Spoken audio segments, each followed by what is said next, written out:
Hello, chefs. This is Chef's PSA Podcast. I'm your host, André Natera. Today, I'm talking with two rising star chefs out of San Antonio, Texas, Rico Torres and Diego Galicia, from the restaurant Michelin in San Antonio, one of the best restaurants in the United States. They were recently nominated for Outstanding Restaurant by the James Beard Foundation. They've been Food and Wine Best New Chefs and tons of other accolades. We talk Mexican food, the announcement of the Michelin Guide in Texas, the origin of some of Mexico's most iconic dishes. These are two of my closest friends. This is a very insightful conversation, and I think you'll get a lot out of it. So, without further ado, enjoy the show.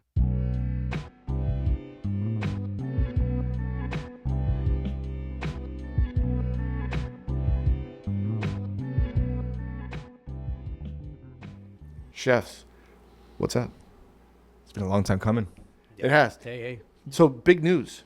Massive news. Massive news. So, unfortunately, this podcast is going to be released maybe about 3 weeks after the news dropped. But I want everyone that's listening to understand that right now, as we're recording, Michelin just announced that they're coming to Texas. Huge news. Huge, right? Mm-hmm. It's funny. My phone was blowing up all morning. Everyone's sending the texts. And did you see this? Did you see this? And we've talked about this before. I mean, we talked about, like, we knew it was coming. We knew it was coming. A lot of people behind the scenes knew it was coming. But initial, what are your thoughts? It's exciting. It's for us at the restaurant, it's less about the validation of the star is amazing, but I mean the amount of work and opportunities that it can bring is even more exciting because it'll create longevity for the restaurant and for the team, and it really puts a lot of value into the passion that they're putting into right now. And for us, is if you wanted a Michelin star, you have to go where the stars are. You have to go to Chicago, New York, San Francisco. You have to go to Europe, right? And to be able to do that in our hometown where we live, it's amazing. Like, we don't have to chase them anymore, right? They're going to come to a place where we can hopefully have a stab at them. And in the end, man, it's cool to see how we compare to our colleagues in Europe and Asia, right? See how the style of service compares to one here. And also, it's going to make the push even better for us. Like, we can strive for 2 and maybe someday for 3, So I think it's amazing. For the business, man, it's going to be awesome. Amazing. I think it's what we needed to get us to that next level of business. Yeah. So I was reading the article when we were outside, and it was like, so San Antonio, Fort Worth, Austin, Houston, Dallas are the cities that are potentially being rated. It didn't say when the announcement was coming out, but it made it sound, and again, behind the scenes, people have told me that, and you guys know this as well, like the ratings it's already been decided who's getting them. The inspections have already taken place. I'm curious who gets them. But I mean, we could speculate. I don't know if you guys want to speculate. I mean, behind the scenes, we could speculate. There's a lot of speculation. But initially, being from San Antonio, is there a short list of obviously, I personally think short list, you all are on it. But besides you all, is there anyone else that you're thinking that? Yeah, and I don't want to. Let's not speculate this early in the game. Yeah, it's hard enough just speculating that we might get it. Yeah, I will tell you this. My wife and I, we travel quite a bit, and it's always around food. Went to Vancouver a couple of weeks ago. We ate at St. Lawrence, 1 Michelin star, amazing. We're in Frankfurt last month, Lafleur 2-star. So we travel around Michelin stars sometimes. Mm-hmm. And I called Mexico City. I know Puyol was going to take 2, and Quintana was going to take 2. I knew it was going to be a bunch of 1-stars, right? Mm-hmm. It's I don't know. San Antonio, I just don't know, man. The thing is that in San Antonio, the fine dining market it's microscopic, and it Michelin is at the vanguard of that. I would like to see colleagues join in the experience of receiving a star. I'm not gonna say that we have one because I don't know anything. Right. But man, I hope someone gets to feel that at some point in their lives. Well, what's really cool about you all in San Antonio is the type of dining experience that you're doing in San Antonio is like pretty amazing. High-end tasting menu, right? Mexican food. Mm-hmm. But you also were just recognized for outstanding restaurant. You were a finalist for James Beard.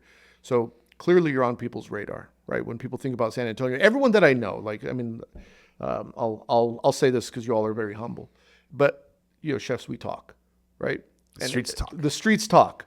And in our circle of a friend group of chefs, everyone's like, yeah, Michelin. If you're going to go to San Antonio, everyone knows, like, go to Michelin. Like, I mean, I'll say it since you guys are being humble, but everyone knows you all deserve the recognition that you're getting, from James Beard, from Food and Wine, and, God willing, from Michelin as well. I would, nothing would make me happier than to see my friends up there receiving a star. I'm going to have to buy a pimp suit when I go to the awards. So You don't already have one?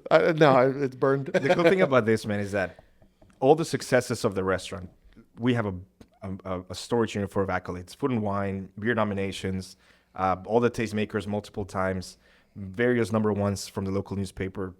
They're all meant collective efforts of everyone who's in our circle of mentors and friends. Yep.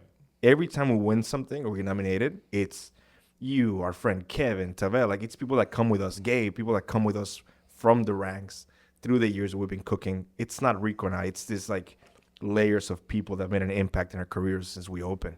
And every time we go somewhere, whether it's Chicago to get a beer nomination or Aspen Food and Wine, like we carry all these people with us, man, from the beginning. That includes you and the rest of our core team that we've known for so long.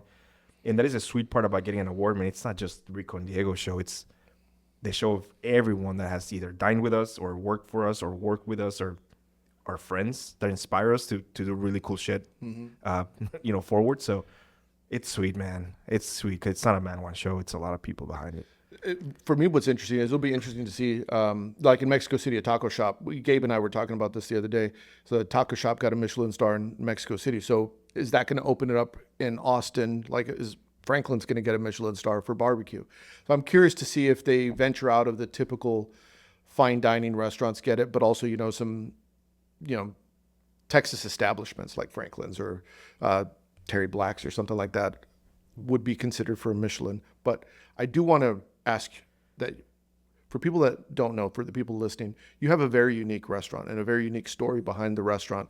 For people that aren't familiar with Michelin, can you just kind of give a brief overview of like how it started and what it is now? Yeah, absolutely. So we opened up Michelin just over a decade ago in a train car.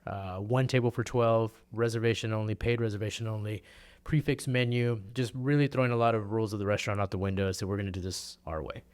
And that really boiled down to the fact that we don't want to take orders from anybody else. We want to do things the way that we think is the best way to do it and the best way to serve it. And from the get, that has been the formula of curating these experiences where no matter what you choose or which way your experience goes, it always culminates with a great experience. And you leave not just satisfied with the food, but satisfied with this knowledge and value and experience that you received and service that you received from the restaurant. Michelin in itself means cloud in Nahuatl. So in the way that clouds travel, our menus are designed to travel over Mexico through states and regions, back in time, like a time machine. And we're changing out our menus every 3 months. And we're just scratching at the surface, even after a decade. We're so close to the border, and it's oftentimes surrounded by this diluted version of Tex-Mex. And I love to do a whole nother show on just Tex-Mex and the evolution of where it came from, where it went, and where it's going.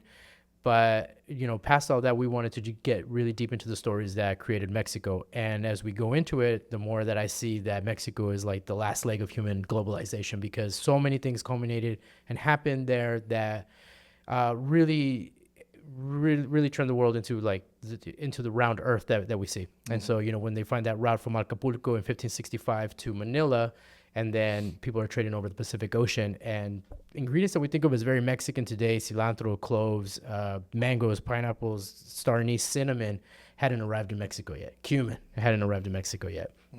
Now you look at recipes, and they're like 300 years old recipes. They're very Mexican now. And it's beautiful to see how that happened, man. At the same time, Mexico was an agricultural cradle to the world, where they discovered cacao and tomatoes and chiles and corn and on and on and on. And, fast forward 500 years later, and it sounds super simple to say it like this, but there wouldn't be the tomato sauce on a Papa John's pizza if it wasn't for this huge act that happened back then. And even chiles are all over the world now. And, I think that food would be extremely bland if you didn't have some sort of chile spice somewhere in there. Mm-hmm. And, we love the pain of the chile. Like, it's in everything. So talking a little bit about the restaurant, for people that don't know, I think you guys are doing some of the most innovative, creative food and pushing. Like, what I really like about your restaurant and the style of food that you guys make is no one else is doing that in Texas. And you could argue I don't know if anyone else in the States is doing food like you all are doing. What drives that inspiration? What pushes you? Because you guys might not say it, and I don't know if you will, but something's pushing you to be the best. Maybe you guys are doing it out of passion, but something is clearly pushing you guys to be great. That is such a good question, man. I never thought of it like that. To us, it's just waking up and going to work, but I've never really thought about like what's making us do all these things. Yeah. The interesting thing, man, is that Mexican food is not a finished book. Okay, it's not like go to the library, oh, Mexican food, and you pull it up and it's done. It's written every single day.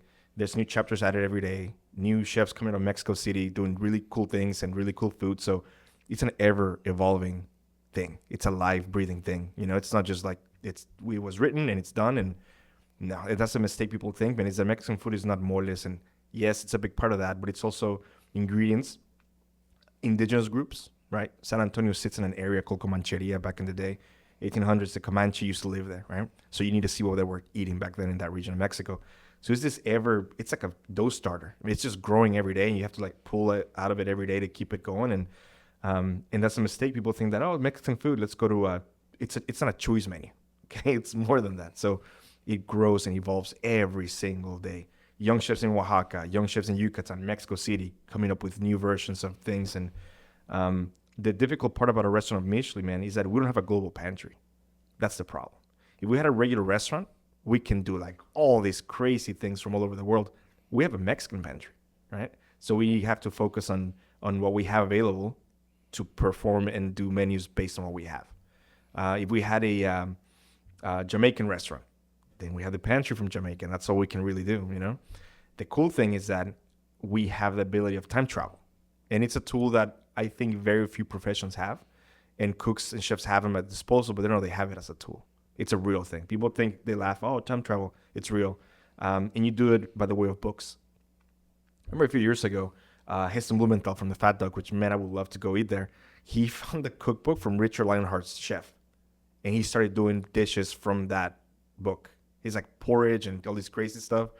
And we had the same thing. So Rico and I would go back in time and we check out like Maya codexes and Aztec books and books from the 1600s, 1700s. And we bring them back. And that big thing for us is rescue, preserve, promote, and educate. Those are our words for the restaurant. Because we're trying to get these recipes back. We're trying to polish them and show people that they exist and bring them back from the dead, from the archives of history, you know? So it's Michi's a very important restaurant. Way before you think before the food. The food's the last thing. Mm-hmm. Our ethos is it's an important place. Like it's a very important place for the city. I think you're right. I saw with one of you posted like a little agnolotti. Mm-hmm. It was you, right? Mm-hmm.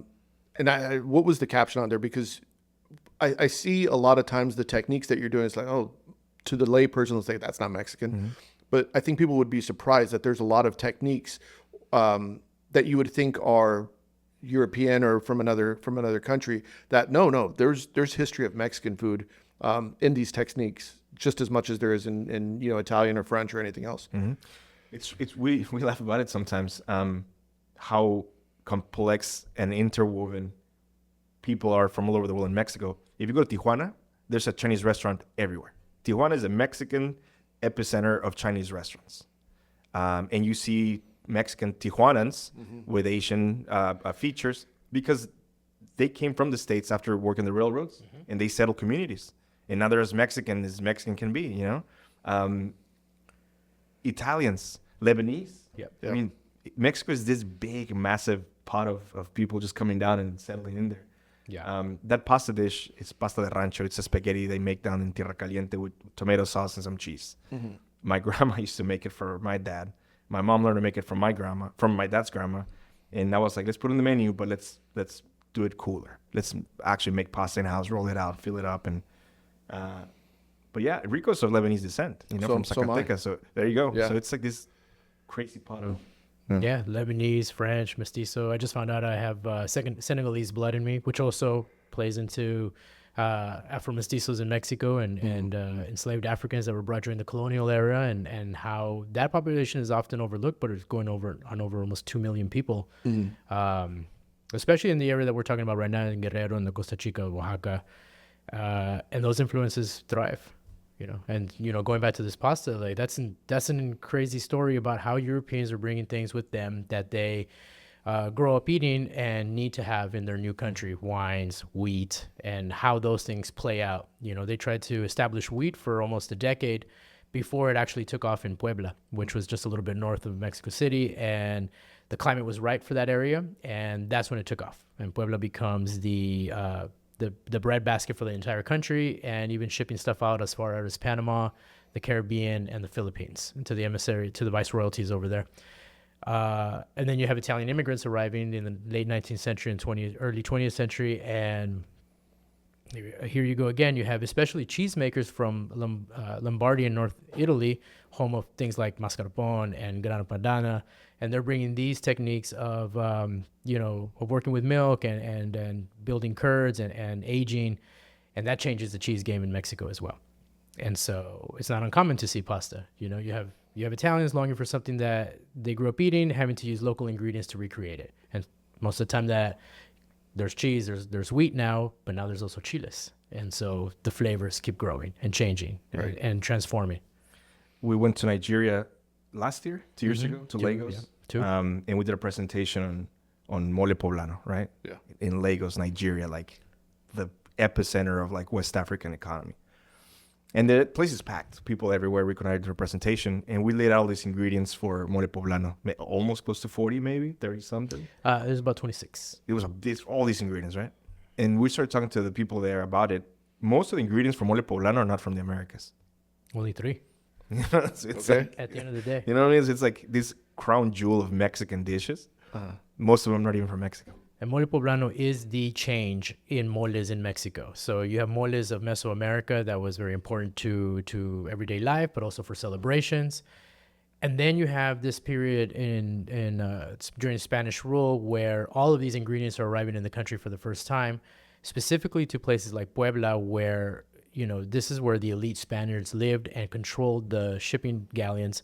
And controlled this trade from across the Atlantic and across the Pacific, and it was landing in Puebla, which was also home to a lot of convents, who were responsible for creating a lot of dishes. So when you have somebody important visiting the country, at some point they're entering through Veracruz and crossing in through Puebla before they get to Mexico City, and they have to be fed and they have to be treated correctly. And so lots of dishes were created that way. And mole poblano was one of those dishes that went from mole of Mesoamerica to the first mole of Mexico, and became the quintessential government approved, like the recipe is codified. And out of those 26 ingredients, only 3 of them are actually endemic to Mexico: the chile, the cacao, and the tomato. Wow. Sesame seeds, nuts, pecans. It's like wild. All of it. I guess It's it's like, we're all around the world. yeah. That's wild. So you have this amazing restaurant, and your menu is changing. So your creative process is always going. And we talked a little bit about the research that you do, but your restaurant is also unique, is that there's a lot of hands in it, right? So multiple opinions, I would say. And sometimes that's kind of difficult. One of the things that is a hot topic of conversation, so I get this a lot on, in the DMs from Chef's PSA, is that people will say, the hierarchy is bad. And, not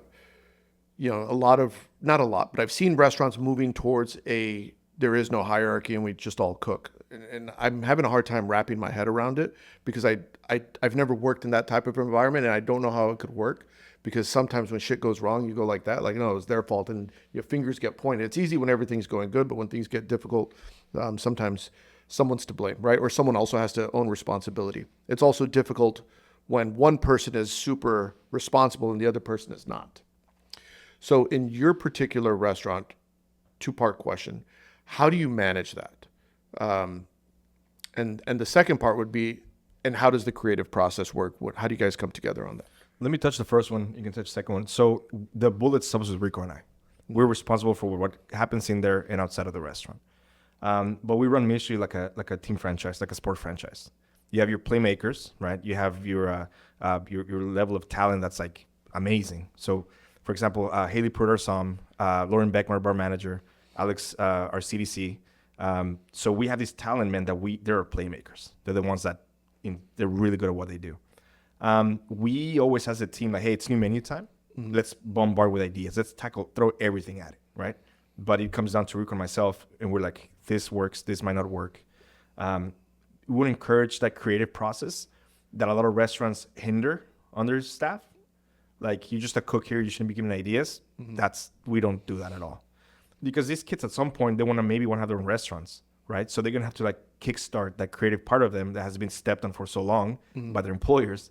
And they're going to need it. Where you're going, you're going to need this. So what kind of person would I be if I step on that for them and they're going to have a hard time switching it back on later on in time? Does that make sense? Absolutely. So we're like, hey, it's new menu time. That means everyone. All the chef de parties, everybody throw ideas for the menu. And then we sit down, Rico and I, with Alex or CDC, we're like, this works, this doesn't work. We put it in order. And we always tell them, hey, even if you send an idea, if it doesn't make it to the menu, it was not a bad idea. It was just not the right idea for the time. You might see it down the road. You might see it in the next switch of the menu, but don't be discouraged. So there's some coaching and guardrails that you're putting up. 1,000%. It's funny you bring this up, because one of the things that I notice it, I'm sure you all notice it as well, is sometimes chefs will work under a chef for a very long period of time. And so they're really good at making someone else's food, and it's a great restaurant. And then all of a sudden, like, they got to go on their own. It's like, well, they just replicate what they did. It's like, I don't know if they have an identity, because they've just been making food that looks exactly like it's supposed to look for that restaurant. Now they kind of get stuck. So including people in the creative process is great. Now, Rico, I know you want to touch on the other part. Yeah, the creative process of it. Well, I mean, it's never ending. It's we have an inspiration channel on those. We call it inspiration channel, but it's a group messaging on Instagram. We're constantly sending stuff to each other, but also looking at books and listening to podcasts or watching stuff or visiting a restaurant, and the ideas are constantly flowing. And we ask all the team to always be creative. There are several reasons behind that. I mean, as the head of the restaurant, I think it's the perfect example of the captain goes down with the ship, because we are responsible for everything, but we're also investing in the team. Because eventually I would like to be sitting on the beach in Tulum and letting the gang run it and just watching my paychecks come in. Yep. Right. Mailbox money. Right. Like, I'm not so vain to think that I want to go be at the restaurant till I'm 70 and cooking every single dinner there. Like, I wanted to run like a real business, and I want to give opportunity to the people that are, well, in a lot of cases nowadays, 15 to 20 years younger than me, that are just as hungry as I was and want these opportunities to do the same thing. And now they can do it, with my guidance. And so we invest in that.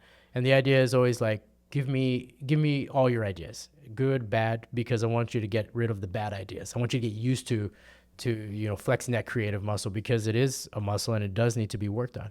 And that includes creating a space for it as well. So that means don't mess with the harmony in this kitchen, because as creatives, historians, futurists, artists, storytellers, we need to be in a place where we can do all that without all the sound on the outside. We need to be able to focus on this, and we need to be able to create. And that means that if you have a lot of drama in the kitchen, that's not going to happen. Or in the restaurant, that's not going to happen. Or the owners are always stressed out and acting really mean. When they walk in, that's also not a good place for them to be at. They're not going to be creating at the level that they need to.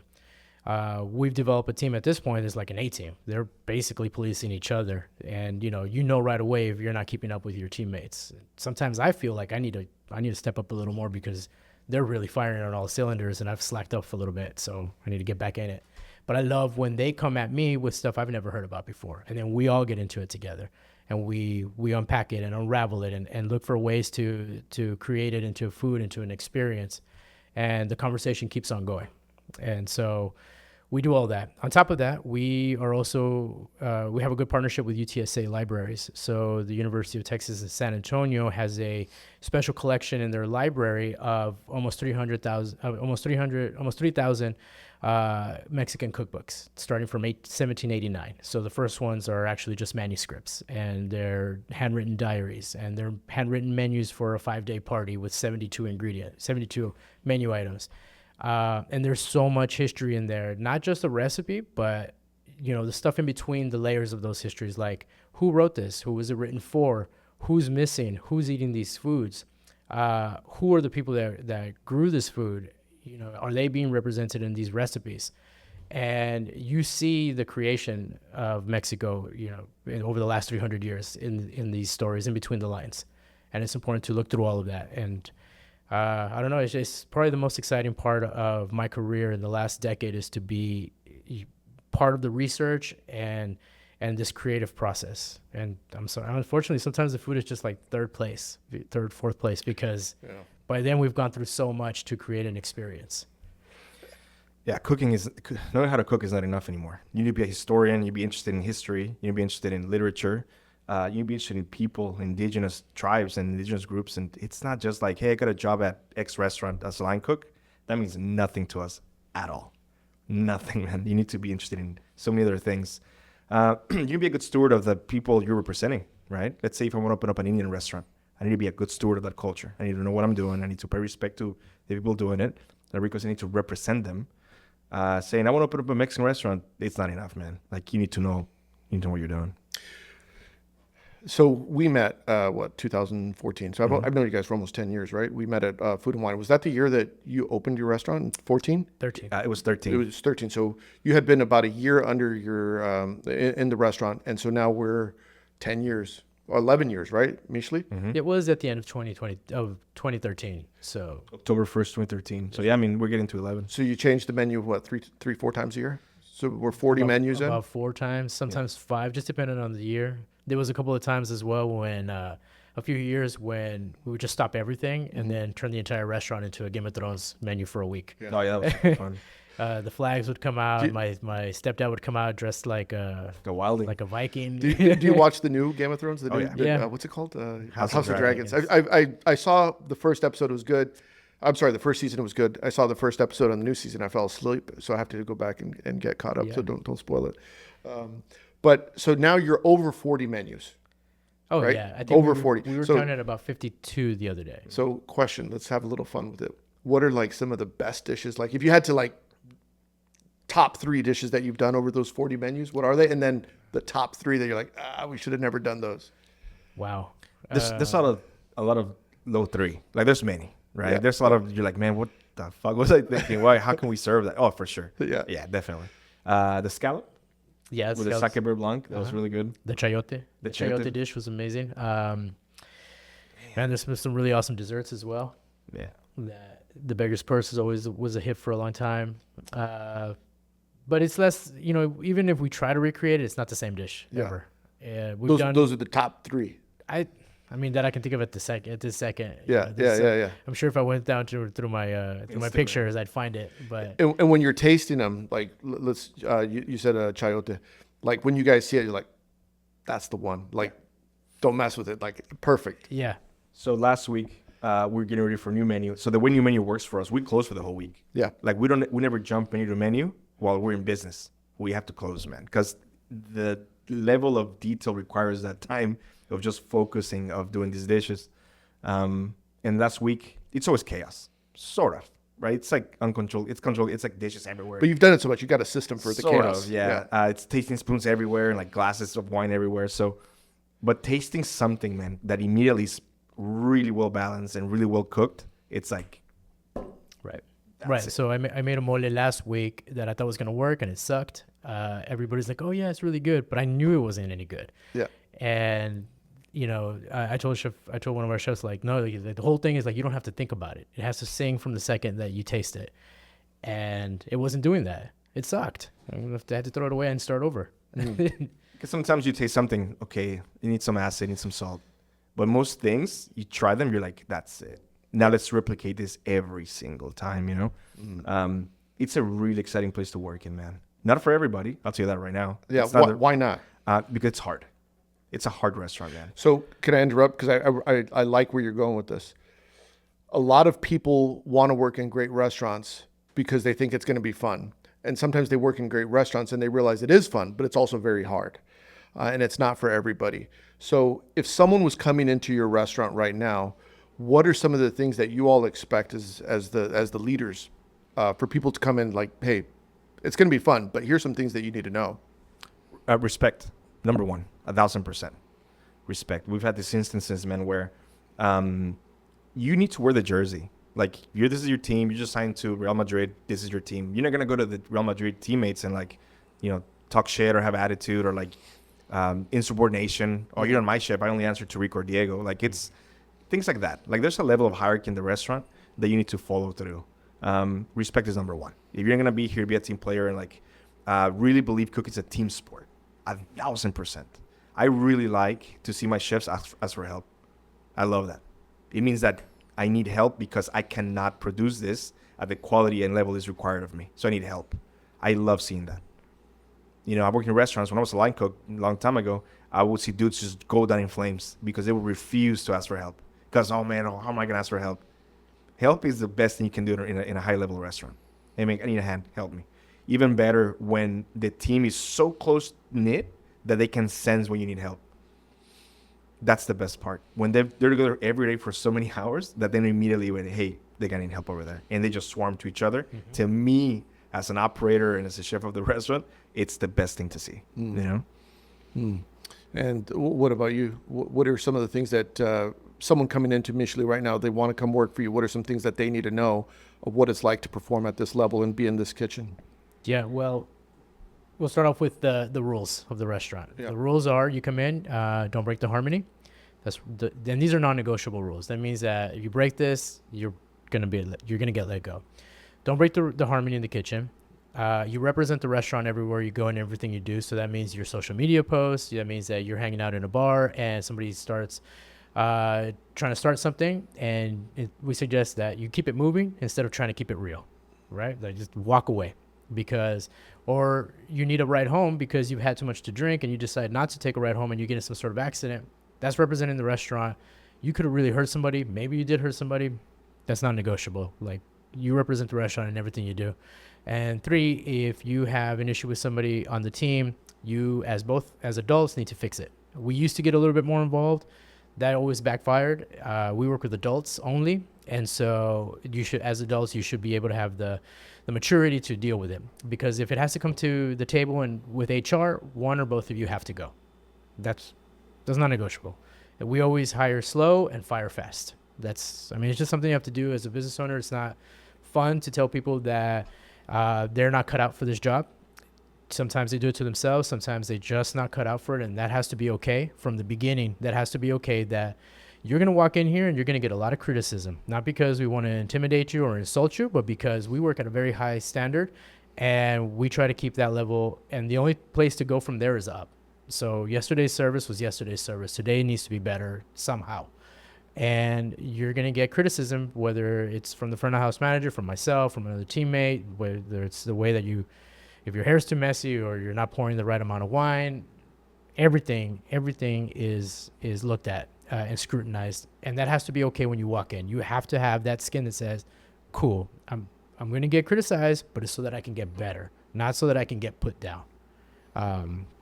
That's something that you have to come in with. And you have to have this ability that you're going to stick around for a while. I would tell you, I'm always looking for a lifer. I'm not looking, or at least somebody that's going to stick around for a while with a real commitment. Because if you do that, Michelin is a stage on its own that we've created a long time ago. And you can use this stage to launch your career in any direction that you want to go. But it's there. The stage, you have to walk onto that stage. You have to perform to the best of your ability and show the world who you are. It's already here. And something to tell you, it's not for me, chef. I thought it was different. I thought it was going to be not easy. And that's cool. Hey, you want to quit because you realize this now? Awesome. Thank you so much for saving us the payroll, investing in you, knowing that you're not going to cut it, you know? We cook with the live fire. We cook with coals. So a lot of these kids don't know how to do that, you know? Like, we had a chef that we have a green egg in the line, and it's so smoky. My eyes burn. Like, it's, you know, it's kind of part of the job, you know? Yeah. It's interesting to see the evolution of chefs that do end working out. Like, they love it. They love it, man. They have such a good time. And you have to be willing to do everything. It's happened before. Rico and I, I'm on Expo. We're in the dining room, busy night. And, hey, chef, the drain is coming out from the ground in the dish pit. The first person with a long wire, it's him and I. Yeah. Chef Whites, roll them up. Let's go. Let's get this shit pushed. Dress shoes, whatever. Everything, man. Go home, change to new whites, and come back to work, you know? You have to be able to do anything. Pastry, can you peel the shrimp? Absolutely, yes, chef, absolutely. Thank you so much. You know, because it's part of this thing that needs to happen. How big is the team? 16 right now. 16? In the kitchen? Altogether. Yeah, from dish to bar. What does the organization look like? So obviously both of you at the top, and then what does it look like? Yeah, so we have Chef Rico and myself, Chef Alex, our CDC. We have Chef Nico, our sous chef. We have Chef Shelby, executive pastry, Chef Nico, and then we have Chef Cheyenne, Chef Peyton. We have externs, sometimes from cooking schools, and we have, of course, our porter, Darwin, Saint Darwin. That guy's awesome. And then in front of the house. In front of the house, we have, of course, Chef Rico spends a lot of time there. We have Haley, our som. We have Eve, one of our storytellers. Incredible storyteller, man, front of house. What is that, storyteller? So the thing at the restaurant, man, is that we don't have a menu. Like, I suggest you get the Brussels sprouts. It's a story, you know? So Eve, one of our front of house, they're more storytellers and guides than a server would be. Right. We can talk wine. They can talk food. But they can talk about the story of why we do certain things, you know? If you're a waiter, I've worked at Papa's for years. I want to work here. You're going to have a lot of learning to do, man. Because it's not just service. Yeah. It's a different mountain of things you need to know behind it, you know? Jasmine, front of house. Ari, front of house. Ryan bounces back and forth from the bar. Yep. And then Lauren Beckman, our bar manager, she's an insane talent, man. Yeah. So you have a good... I mean, besides a couple of things, it's pretty traditional in terms of the way it's set up. If I can, before we start there, the real boss here, though, is the baby, which is Michelin. And so that's how anything that needs to get done between Diego and myself where we might not 100% agree or be on the same page, it boils down to, well, what does the baby need? Does the baby need to invest some money, hire somebody, fire somebody, spend some money, save some money? Like, what does the baby need? That's something, you know, we learned super early on, and I think that's why the partnership works, because we're both there we're like the King's Guard. Yeah. Right. People ask us all the time, well, you guys been together for so long, how does it work? I said, well, because Rico and I undoubtedly are very different people. Very different, right? Yellow, black, you know, up, down. We're very different. We have different things that we like, different art, different artists. But our common bond, man, is that our love for what we've done in the past 12, 11 years, right? And it's a real thing. When we cannot figure out, like, hey, Rico, what should we do with that wall? Let's do this. And when we disagree, we literally ask the restaurant, what do you want? And then out of nowhere, man, we get the answer. Yeah. That's happened many times through the years, right? Yeah. So there's no like, man, like you didn't want to do this. And it's never about that or about my ideas. It's always about that's what he needs. And the restaurant replies, hey, I need a new bar. Hey, I need a new floor. Hey, I need this. And that's literally, it saves us all the troubles, man, of disagreement, you know? Mm-hmm. We rarely disagree, and when we do, it's something that's fixable and tiny. Yeah. It's a little micro adjustment. That's it, you know? We were talking about story, and I was doing a cooking interview years ago when I was still cooking, and I did these Italian bread gnocchi served in broth and brodo, and everything was perfect. Like it's you know those days was like, you know, you knocked everything out of the park. Mm-hmm. That was one of those days. Like I knew I had like 10 courses that I had to do, knocked it all out of the park.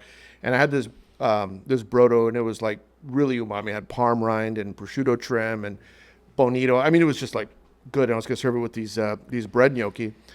And I left it on the stove and I forgot about it. No. So when it was time to go, I served it in the bowl, the bread gnocchi garnished, send it out to the table. So the server is now taking it to the people that are interviewing me.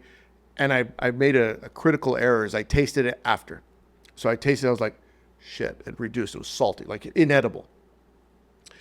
And I thought, shit, what am I going to do? So I thought on my feet, went to the table, talking to the people. I said, before you try it, I just want you to know this is from a small town in Italy by the coast. It's made with acqua pazza. The way that's made is they go to the ocean and they scoop out buckets of seawater and they boil this bread gnocchi in it because the bread gnocchi is very bland, but the salt water is not intended to be eaten. I said, so make sure before you try it, it's just intended to season the gnocchi, but not intended to be eaten. And they're like, oh, they love this. Such a good story. This is the amazing dish. And the story was complete bullshit because I realized I had made a mistake. But anyway, the point being is like food tastes better with the story. Yeah. Because no one's ever going to say, hey, grandma's lasagna or grandma's mole. No, that's my grandma's recipe. It's supposed to be that way. There's nothing wrong with it. That's how it's intended to be. It's not wrong. Yeah, and I'll add to that, food tastes better with a story and a smile, because that level of service and that approachability means a lot to a lot of people. A lot of people are intimidated by a fine dining restaurant or even fine dining service, but having that approachability and that humility, because this job is about humility. It's servitude, and but it's in its most beautiful and pure form. And to be magnanimous in your own kitchen and restaurant, just you're creating waves that are going to transcend, the walls of that restaurant, and that I think all together makes food taste really beautiful. Also, what makes Michelin special is where it is. San Antonio. It's old school, nostalgic Tex-Mex, big red barbacoa, right? Texas tornadoes. Like, it's a difficult market, man, for like innovation, right? To push things forward, food forward, because people like what they like. They like the tradition. Cheese. They like the tradition of San Antonio, man. So it's a difficult market to really offer something that's not that, And 11 years speaks volumes for what we do, especially in that market. If you were in San Francisco, Chicago, New York, maybe even Austin, no problem, right? So I love it, man, that the restaurant does what it does, where it is, because it's hard. So a lot of the people that listen to the show, they come to the show, Chef's PSA in general, because they're looking for advice. They're looking for the story because they're looking to build their own career. Mm-hmm. So let's go back 11 years to when you're opening the restaurant. Mm-hmm. And I mean, it's kind of crazy because you're not only opening a restaurant in itself is a crazy idea to a lot of people. And then to open it up in a train cart, and then to open it up and say, hey, we're going to travel, the traveling cloud menu. It's like, first of all, what the fuck were you guys thinking? Like back then, it was probably crazy. Mm-hmm. When you look at it now, like this is a crazy idea. If you could have that conversation with yourself 11 years ago, what are some of the things that you went through in that experience? And then if you could do it all over again, what are some mistakes that you made along the way that the audience could learn from? Wow. Well, I mean, starting off, I think that was my trajectory from the get. I started off in private school early on, and it was all about your uniform, and I hated that. I wanted to wear what I wanted to wear. I wanted to have my hair the way I wanted to have it. And so when Kid and Play started carving their initials into the back of their head, and I did that in 92, the school immediately made a rule that you couldn't do that. Moving to high school, same thing. I was going to the tailors in Juarez to try to get stuff made that nobody was wearing. And it was a little ridiculous for me to wear it, at the prom, but I was like, this is what I want to do. Get into cooking. It was the same thing. I got fired from every single restaurant I ever worked at. By the way, you're one of those fashionable people I know. Well, thank you. By the way, it took risks. You had to take some Rico's risks. got style. And it had to go into, I got fired from everything because I wanted to make it better. In my mind, I was bored with everything they were doing. It's been done. It could be better. Try to push it further. And that didn't work out. So luckily, I come from a family of entrepreneurs. All my two brothers. No, well, my three brothers, because my youngest one is 13, but even he has his own business of spray painting numbers on sidewalks, for your garage, for your address. My dad has been in business for 45 years, so I was like, I'm gonna do this on my own. So when I got fired from, can I say the name of the restaurant? I was at Macaroni Grill. I got a job there because I wanted to eat there and I couldn't afford it, so I got a job there and I started changing up recipes and having servers like sell stuff that I wanted to sell, and well, they didn't like that shit, and so that didn't last. So from there, I actually met somebody that got me into catering, and I did a catering company for 10 years. And I spent a lot of time by myself, but all the time I was there, even though I was teaching myself how to cook on somebody else's dime, I was looking to see how we can make this better. How can it be cooler? How can it be better? What's the next technique? Who's the next person that can help me get there? Into Michelin, the same thing. So if I had to talk to myself, like, stay the course, have a little more confidence in what you're doing, because you're actually doing some cool stuff, and keep studying. If there was a big mistake that we made, I don't know if I'd go back and change it because we needed them. Mm-hmm. We've had a ton of business education and lessons over the last decade, over more than the decade, because we've been working a little bit. Even before Michelin, we were doing pop-ups together. Mm-hmm. And my dad told me one time, like, you can go to school for this, but you're not going to learn some of these lessons that you're learning, these interactions with different business people, and, the wins and the losses and the partnerships and the relationships and how people are. And like, those are things that we had to go through, and we're still going through. Like, I feel a little, where you're like, I can't wait for the next thing, a little impatient, but I know I still have like another half of my life ahead of me to do cool stuff. Yeah. And we're just getting started. Michelin for me, man, I knew it was going to work out from the get. I just knew it. Yeah. It was so cool and so important. Do you miss the train cart? I do. I miss the rent. Yeah. It was $800, which also, like, if you're a young chef out there, you're trying to do your thing, be obsessed with Texas real estate law. Obsessed about leases, cams, triple nets. Explain that a little bit. So, unfortunately, we live in a world where if you want to have a restaurant, you cannot go to the bank and be like, hey, bank, I want a loan for a restaurant. Then I give you anything because banks don't do that, right? It's such a volatile thing to do. You're going to come up in your career across either a developer or a real estate firm or someone trying to give you a lease for a business. Obsess about what common area maintenance means, property taxes means, square footage means, natural breaking points, increasing rents per year, percentage of sales. You need to obsess about that. That and food costs go hand in hand, right? It's not about like, if you can make a foam for this dish, none of that shit. None of that matters. If you don't know what you're walking into in a lease, in a commercial real estate lease, it's not going to work out for you. You need to understand these leases are made to go completely against you. There's no defending yourself in a commercial lease in Texas. There's none. They're made in a way that you're going to lose your ass on them. So if you're a young chef out there, you have a lease in your office right now in your hand, you can email dgalicia@restaurantmixtli.com and I'll take a look at it for you as well. We'll look at it for you. Because, dude, they're out there and they're going to get you and you're going to lose your ass. So if you're negotiating a lease, what are some things that you're going to say, hey, these are some must-haves on the agreement that I want to make sure are in my best interest? The thing is that it's so funny we jump into this real estate conversation because it's so important. A lot of these real estate dudes, these firms, especially in Austin, man, you're just a tenant. You're not in business with them.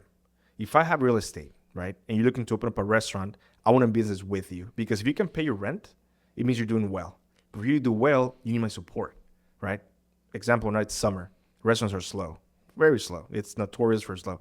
If I'm a landlord in business with you, be like, hey, André, I understand it's slow, man. Let's see the numbers and see what we can maybe throw back and maybe pay a third of the rent.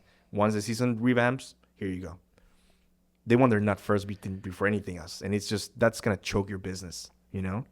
And what's happening in San Antonio, a lot of Austin real estate firms are going to go buy stuff down there and they're choking small business owners out of making a living, you know?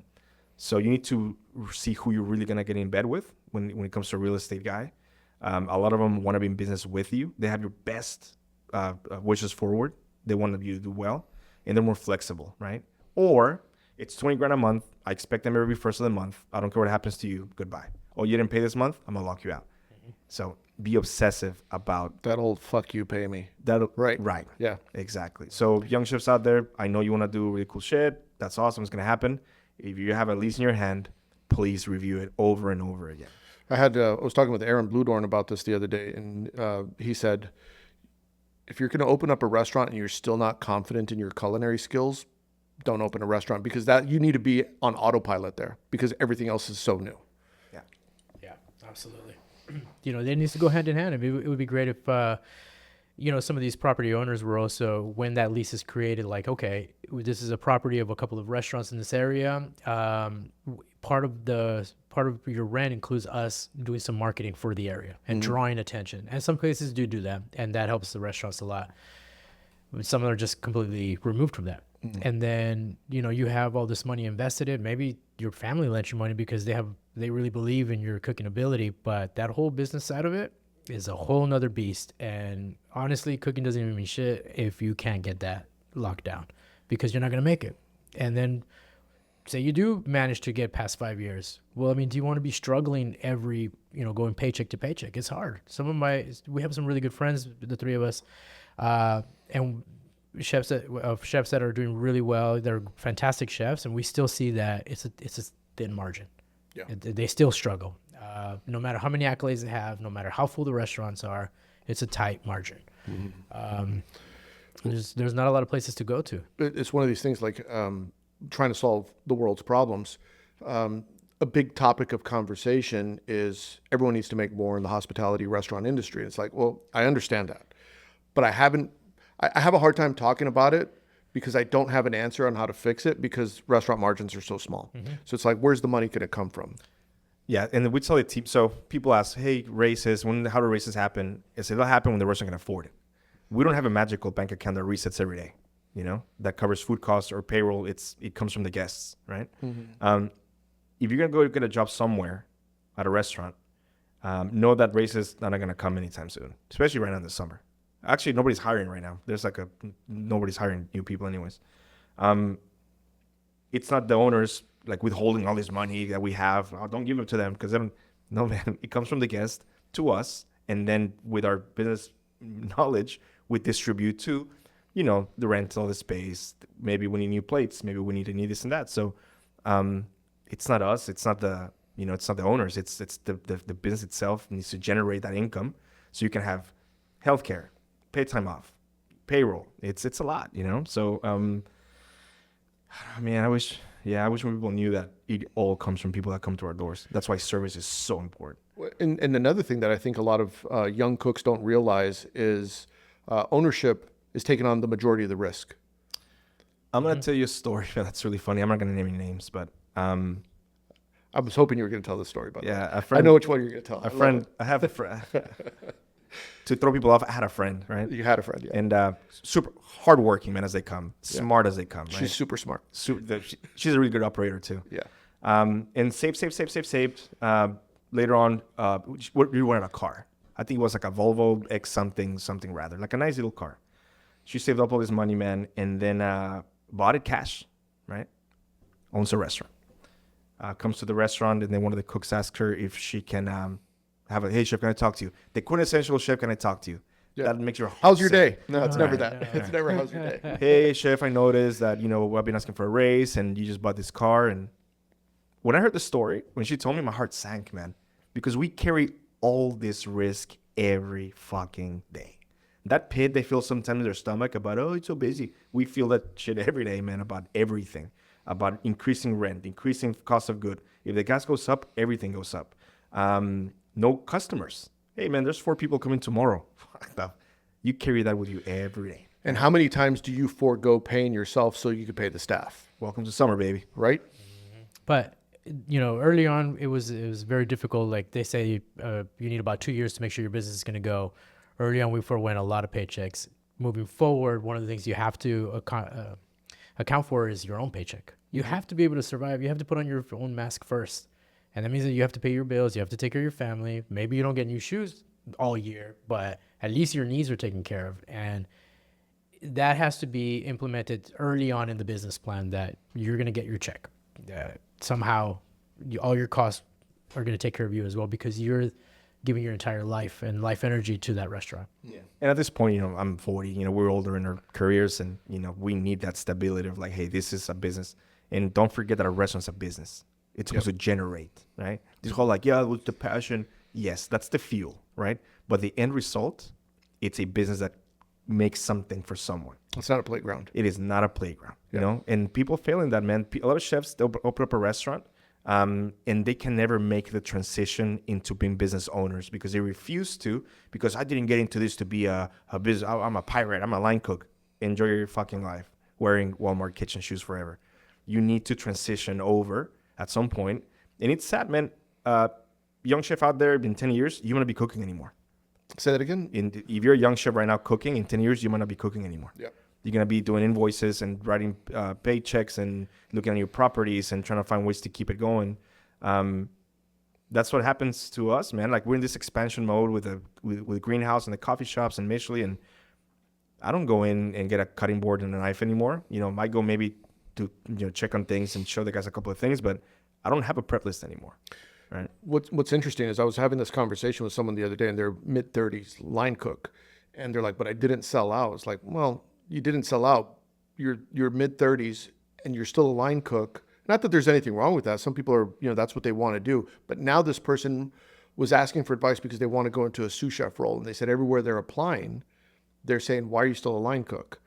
You know, and so in the person that's interviewing them's mind, they're saying, well, what's wrong with you? Why didn't you ever get promoted? Why are you at this age and you're still a line cook? And now the person is realizing, hey, like, I got bills, I got a wife, I have a family member that's ill, and I need to make more money. And now they're kind of stagnant because they didn't want to take on responsibility a little bit earlier. So if I could give advice to cooks and chefs that are out there listening, is like, at a certain point, you want to be making sure that your career is constantly moving forward in steps, whatever those steps may be, but it needs to be going forward, because if you're stagnant for a long time, the opinions that you hold today, I promise you, are not the same ones you're going to have in 5 years. 1,000,000,000%. I remember when I started cooking, I had this ego. I was such a piece of shit, man. Ego, and like, I'm the coolest thing and I'm the hottest shit and it's going to be great. That tune changes really fast. Yeah. You know, with age comes wisdom, and you start to realize all the different things that are more important. That feeling of that chip on your shoulder, that, oh man, that shit ends quick. One of the things that that Rico and I are involved in is this El Paso Family Meal, and it's a really cool thing where a lot of chefs, people don't know, a lot of really great chefs have come from El Paso. And Rico, you want to tell the story because we just did a dinner a couple weeks ago at Bacalar, but I think it's really cool to see how you brought all of us together, and you're like the head of Voltron, like the Wu-Tang Clan. You brought all the chefs together from the city. I mean, I don't feel like that, but I do see that as a theme in my life. My whole life has been about having friends in different places and then combining them. And maybe I disappear from the picture, but they stay friends. But that seems to have been a theme from high school. We met, you said, like 2014. Yeah. And around that time, we were doing a lot of festivals and running into other chefs that we were getting along with. And little by little, it's like, oh, you're from El Paso, I'm from El Paso. That turned into, we should go home and use our clout and our talent to put together a cool dinner, cook together, open fires, and use that to generate a little buzz and give some money back to the community. And so we did the first dinner. I honestly thought it was going to be one dinner. And I remember we thought about the name and where we're going to go with this and the mission. And I thought it was going to be one dinner. And then it was like, when are we going to do the next one? And then I started feeling this, like, all these people are waiting for you to do something else again. And okay, well, who else are we going to include? And how can we include the rest of the community? And now when this comes up in El Paso in itself, I mean, the chef community there, which I always heard was like, oh, nobody takes care of each other. Everybody's out for themselves. I have yet to experience that.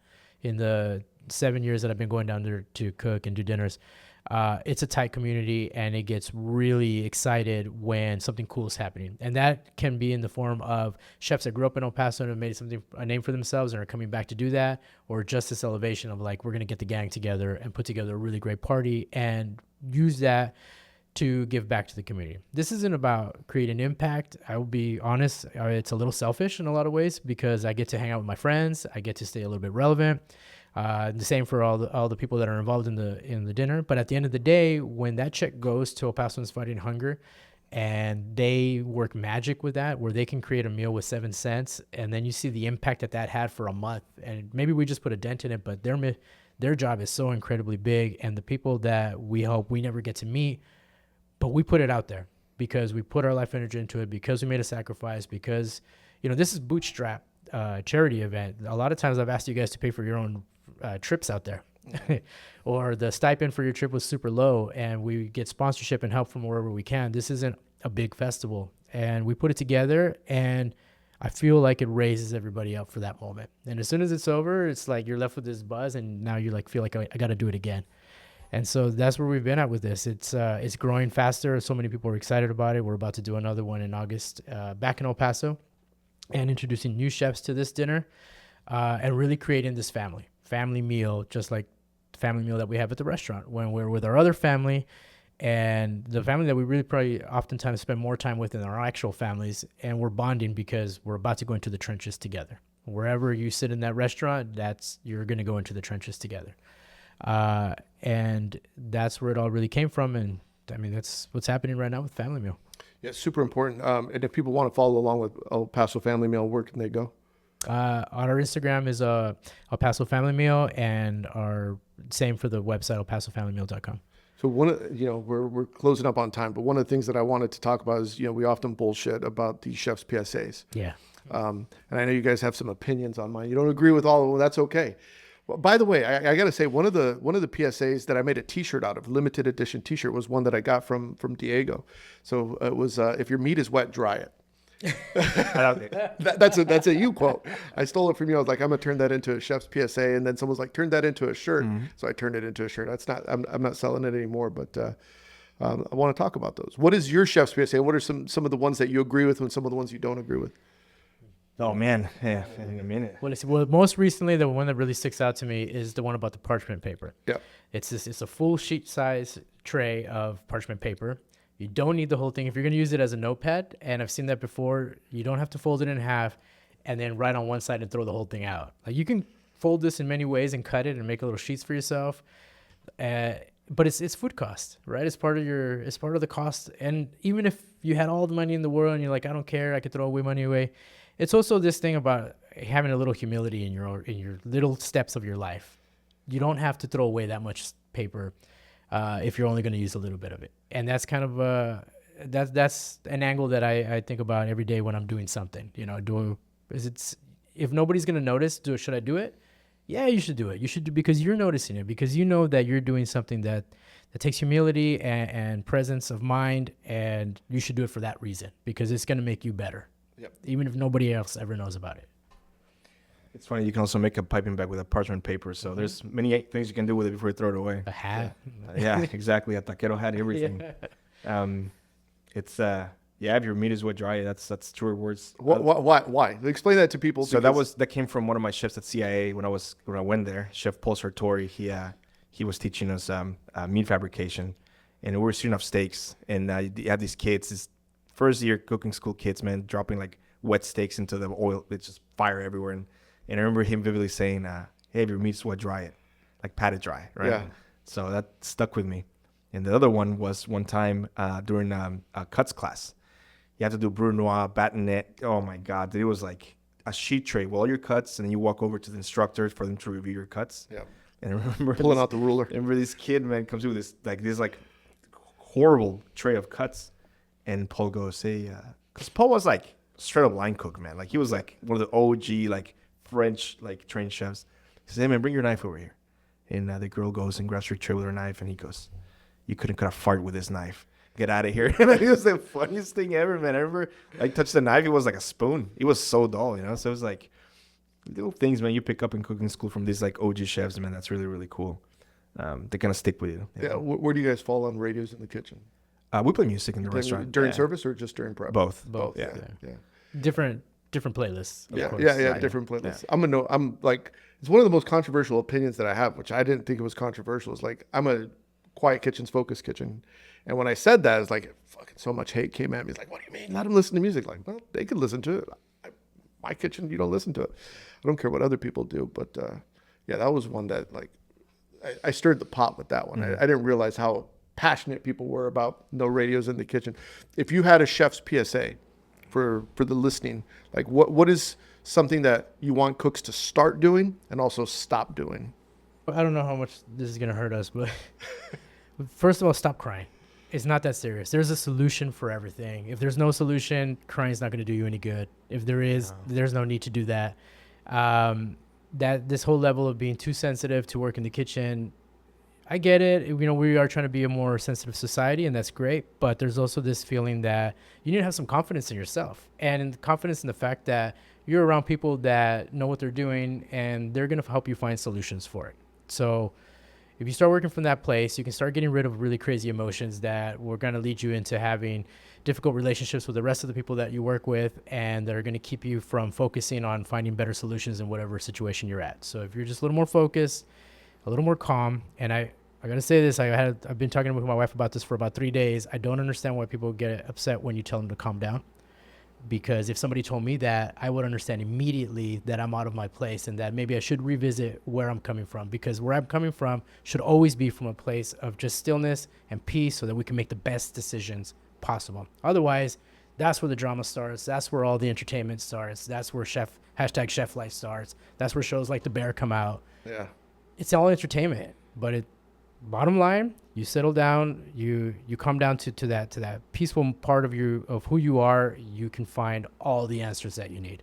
I stopped asking questions. I haven't gotten into the last 2 seasons because, well, I mean, it was great, but it just doesn't resonate with me. Yeah, me neither. I learned to cook by myself in a kitchen for a decade by myself. Mm-hmm. Like, I rarely had people to talk to. I had my stories and my audiobooks and my podcasts, and that's what I listened to. Like, if you guys don't know too much about me, I love Star Wars. Yeah. I love fiction about space. I love audiobooks. Instead of being a chef, I really would have liked to have been a voiceover actor, which I did for Univision in my early 20s. You should do my next audiobook. I will. Yeah. And one of the things that I heard in a Star Wars book was that the captain's job is to know what everybody else is good at. That's the captain's job, and then to put them to do that. And that's how I feel. I've taken that with me so many places. Like, it's my job to know what you're good at because I'm in charge of the stuff. So let me put you guys to do these things. You know, maybe you're the best at cutting. Maybe you're really good at talking to people and not so much in the kitchen. So let's put you over here and see how you thrive there. And little by little, people start to grow. We build on the things that we're good at, and we don't fight for the things that bring us down, that are our weaknesses. We don't fight to hang on to those weaknesses. We build on what we're good at and go from there. So you talk about what you want them to stop doing. What do you want cooks and chefs to start doing? For me to start doing, be available. Like it's a team sport. People forget that, right? It's not although there's positions in the kitchen, it's all like a amalgamation of everybody, like a transformer. Like we all come together, be available to do anything, right? Clear example, like pastry chef, hey chef, can you peel the shrimp for us? Yes, chef. Thank you, absolutely. Boom. Because you keep the wheel moving, right? Mm-hmm. If that wheel stops, service stops, and it just stops, then we cannot do our job, you know? That's what I wish people did more, be more available for that. Like you get a job at the restaurant, you're gonna do everything. You're gonna cut this fish, you're gonna sear that meat, you're gonna do this garnish, you're gonna do everything, you know? Availability, that's I wish I would see more. People come into jobs, and I've worked with them before, when I was line cooking, that was their prep list, that was their job, don't ask me for anything, so I'm gonna help you. Like I said earlier, help is the most beautiful thing you can ask for in a busy restaurant. Mm-hmm. You know, and embrace that. Like, hey man, I have the ability to ask for help. When I see a chef asking for help, I like it. I enjoy it. I like watching that. You know? An unwillingness to help is potentially setting your team up for failure. Yep. And knowingly setting your team up for failure begins with an unwillingness to help. Yeah. It's taking a pin out of a grenade. Yeah. And no one knows about it. Right. Yeah. I got one now. So I would like chefs to start listening. I hate having a conversation with somebody. I'm trying to give some instruction, and what I'm getting back is a lot of chatter and feedback. And now all of a sudden we're talking about cooking steaks or working on the grill, but all of a sudden they're asking me about, oh, what am I supposed to do with these plates over here? Like, dude, we're talking about this. Let's focus on what we're talking about, not on what you're thinking about next. Like, slow down and focus and listen. Mm-hmm. And say less. Mm-hmm, mm-hmm. And for me, stop not thinking about the rest of your life. Say that again. Stop not thinking about the rest of your life. So they come in and clock in. I'm a line cook. I'm gonna clock in. What's next? What's next year? What's 2 years from now? Right? What does retirement look for you? Right? Are you suitable for a partner? Is she cool with you just making $15 an hour being line cook at, I don't know, IHOP? Like, think about your future. People don't think about that ever. They think life is a shift that they work and that's it. You know, think about what's going to happen to you for the rest of your life. Yeah. When you're going to do that growth, when you're going to grow up enough to stop being a toxic line cook somewhere and like, hey man, I need to get my shit together. There's people in my Instagram that started cooking when I did. They're back there still. They have done zero growth. They're just as toxic. They're just as shady. You know, it's wild to me, man, that they don't worry about what's going to happen to me in the future. I'm 40 years old, right? I opened a Michelin with Rico when I was 27. I think. So open your eyes, right? Young chef out there that's just starting out, or you have a restaurant, focus on what's going to happen next, right? Change. It's so funny to me watching my Instagrams. Oh, this person comes up and they're still doing the same shit. I mean, it's 12 years later, you know? Yeah. Think about your future. That's super important. Yeah. Yeah. And also think about like the fact that being a chef physically hurts later on. Mm-hmm. Like you're not going to feel like 25 forever. Like when you hit 40, feels different. 30 feels different. 50 feels different. I'm not 50, but I'm sure it feels different, right? And I used to say it's kind of like an athletic sport. There's bending, twisting, turning, squatting, lifting, and then it's heat and there's pace and intensity going on in the kitchen. And then all of a sudden it's like blink of an eye before you know, it's like, wow, I never used to have back pain. Mm-hmm. My neck never used to do that before. And it's like you realize, okay, I can't do this forever. Yep. But you never made an exit plan. So to your point. And one last thing I want to say before we move on to the next thing is that there's not an infinite amount of restaurants to work in a market. Yeah. So if you're the type of person that I work here for 6 months and I quit because they suck over there and fuck these people, dude, focus on your career. When you leave on a good note, right? And leave because there's growth available. Not because, I didn't like the way they work in the kitchen. Dude, stop that shit, man. Like, it's not an infinity universe of restaurants. Yeah. And all the operators, all the chefs who are somewhere in the community, they know exactly who you are, and they're never going to hire you. Yeah, so keep your shit clean, man. Keep your knife sharp. Keep yourself clean. Don't do drugs. Don't keep it clean, man. Yeah, 'Cause the best thing you could do for yourself as an employee is make yourself indispensable. You want that raise? You want longevity? You want the next opportunity? Make yourself indispensable. Be the Mifwick.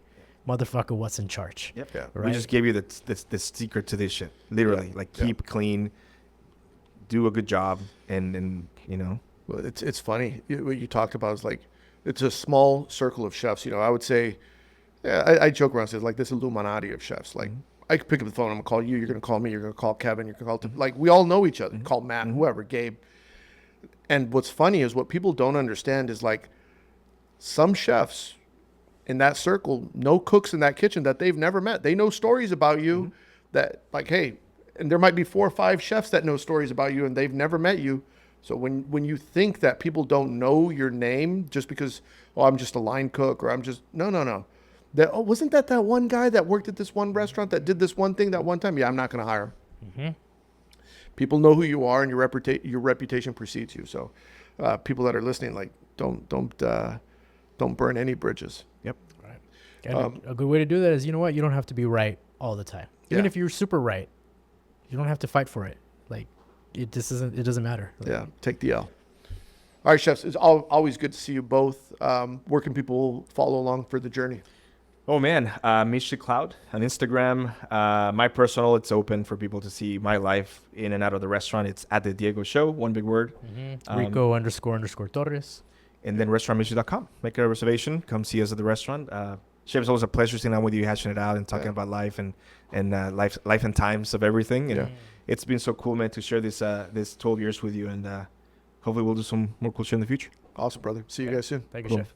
Well, I hope you enjoyed that conversation with Rico and Diego as much as I did. I'm going to link where you can follow both of them and their Instagram page in the show notes. If you want to support the show and you want more exclusive Chef's PSA content, go subscribe to my Substack, where you get early access to podcasts, exclusive podcasts, and much more for only $10 a month. For premium members, you want to make sure you subscribe for premium membership because you get all the benefits. Make sure you go to chefspsa.com where you get everything. If you're watching on YouTube, make sure you hit the like and subscribe button. And of course, if you're listening on Spotify, make sure you leave 5 stars. Nothing less than 5 stars. If your friends are listening, tell them to leave 5 stars too. It's a 5-star podcast. We'll see you next week, chefs. Hit the porno music. Yo, it's André in the kitchen, mixing, dropping chef knowledge, no fiction, stirring up the beats, heating up the session. Listen close, class is in session.